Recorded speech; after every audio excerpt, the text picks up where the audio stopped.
अलीगढ़ की एक उमस भरी दोपहर थी। शहर की भीड़ भाड़ से दूर एक 3 सितारा होटल और उसमें एक कमरा नंबर 203 कमरा, जहां ना मोहब्बत थी न भरोसा, सिर्फ एक सौदा था।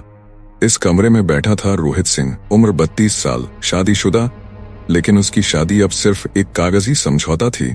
बीवी ऋतु उसके लिए अब कोई मायने नहीं रखती थी, वो बस एक औपचारिकता बनकर रह गई थी। अब रोहित का मन भटक चुका था। हर हफ्ते एक नया चेहरा, एक नई रात, कॉल गर्ल एजेंट्स से डील करना, होटल में कमरा बुक करना और फिर अपने शरीर की भूख मिटाना, यही उसकी जिंदगी का हिस्सा बन गया था। उस दिन भी सब वैसा ही था, लेकिन जब दरवाजे पर दस्तक हुई, दरवाजा खुला और सामने जो खड़ी थी उसे देखकर रोहित के पैरों तले जमीन खिसक गई। वो ऋतु थी, उसकी अपनी बीवी, वो ऋतु जिसके साथ उसने 7 फेरे लिए थे, जिसे कभी मंदिर की सीढ़ियों पर हाथ थाम कर वादा किया था कभी छोड़ूंगा नहीं। अब वही ऋतु कॉल गर्ल बनकर उसके सामने खड़ी थी। ऋतु ने झुकी हुई निगाहों से कहा, सर अंदर आ जाऊं। रोहित की सांसें अटक गईं, शब्द नहीं निकल पा रहे थे। ऋतु ने नजरें उठाईं और अगले ही पल वो फर्श पर बैठ गई, आंखों से बहते आंसू, कांपते होंठ और सिर्फ एक सवाल, अब क्या करोगे? मुझे भी मार दोगे? रोहित पत्थर बन चुका था। उसने कहा, ऋतु ये सब क्या है? तुम यहाँ क्या कर रही हो? ऋतु की आवाज टूटी हुई थी। तुम्हारी वजह से ही आज मैं यहाँ हूँ रोहित। शादी के 2 साल बाद जब तुमने मुझे देखना तक छोड़ दिया, मैं हर दिन अंदर से मरती रही। तुम्हारे झूठ, तुम्हारे बहाने, तुम्हारे होटल के नाम में सब समझती थी। फिर एक दिन तुमने मुझे इस घर से निकाल दिया। माँ बाप पहले ही इस दुनिया में नहीं थे, अकेली रह गई थी मैं। दिल्ली पहुंची, काम मांगा, मगर वहां भी सिर्फ जिस्म मांगा गया।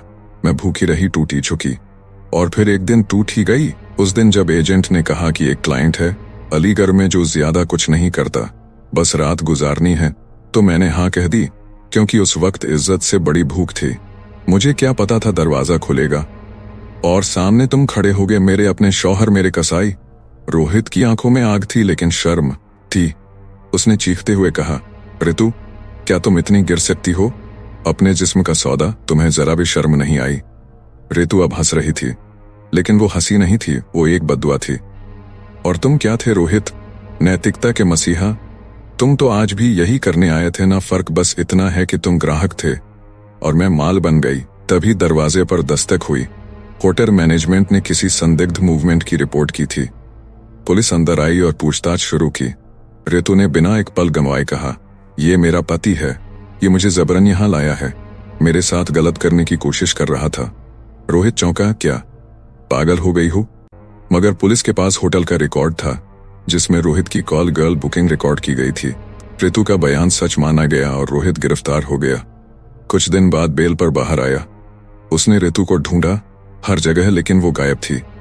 कॉल गर्ल नेटवर्क ने शायद उसे दूसरी जगह भेज दिया था, या शायद उसने अब कोई नया नाम, नया चेहरा, नया शहर अपना लिया था। कहानी खत्म नहीं हुई, बस रुक गई। एक पति जो अपनी बीवी को कभी समझ नहीं पाया, एक औरत जो उस रिश्ते में जिंदा लाश बन गई, और एक होटल का कमरा जहां एक रात एक रिश्ता नग्न हो गया। जब रिश्ते सिर्फ कागज पर टिके हों तो मोहब्बत की मौत हो जाती है, और उस मौत के बाद जो जन्म लेता है वो है गुनाह। अगर आपको ये कहानी सच्चाई के करीब लगी तो इसे शेयर करें, क्योंकि ये सिर्फ कहानी नहीं, समाज का आईना है। क्राइम इनसाइडर, जहां रिश्ते, रहस्य और गुनाह एक नई सच्चाई बनकर सामने आते हैं। फिर मिलते हैं अगले वीडियो में। जय हिंद।